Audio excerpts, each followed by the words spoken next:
नाजरीन, मैं आपसे मुखातिब चौधरी फजल रहमान जम्मू कश्मीर के एक ऐसे ख़ित्ता से जिसे आज़ाद कहा जाता है या नहीं, ये मामला अभी तक पब्लिक में कन्फ्यूजन का शिकार है। हम चल रहे हैं छम की जानिब और इस वक्त जिस सफ़र में ये काफ़िला रवा है, ये सफ़र लिए चल रहे हैं हमें राजा तनवीर अहमद ख़ान। बिल्कुल आपसे इस वक्त आप उनको वाच कर रहे हैं। हमारे साथ साथी बैठे हैं ज़हूर कश्मीरी और इन्होंने सफ़र का आगाज़ किया। जी कहाँ से राय साहब? जी मनावर आप कह सकते हैं, जहाँ से हमारी हदूद शुरू होती है जुनूब में, साथ में छम है, आगे थोड़ा सा मोइल है। अभी हम उस बुनियादी इलाके में हैं। और निकले आप कहाँ से हैं?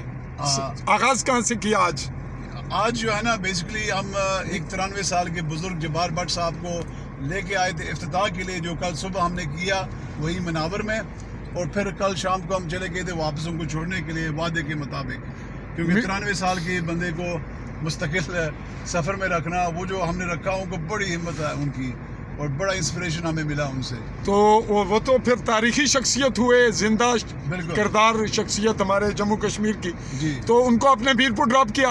हाँ, मैंने वापस, और इस वक्त आज दोबारा मीरपुर से फिर उसी पॉइंट पे? जी हाँ, बिल्कुल मोइल की तरफ जा रहे हैं, जो हमारा पहला इब्तदाई बेस स्टेशन होगा।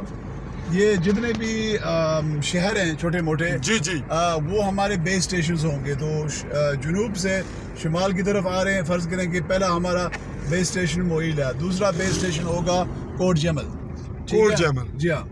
इसी तरीके से हम करते करते आगे शुमाल की तरफ, और हमने सिर्फ हर गाँव नहीं, हर टोक या जिसको आप कहते हैं अपनी मकामी ज़बान में, और हमने निशानदेही करनी है हर उस रियासत के शहरी की जिनकी उम्र 16 साल से ऊपर है, जो यहाँ पे रहते हैं या दुनिया भर में फैले हुए हैं, या वो हिंदू और सिख जो 1947 में और इस इलाके में 1971 के बाद वो यहाँ से उनको जाना पड़ा।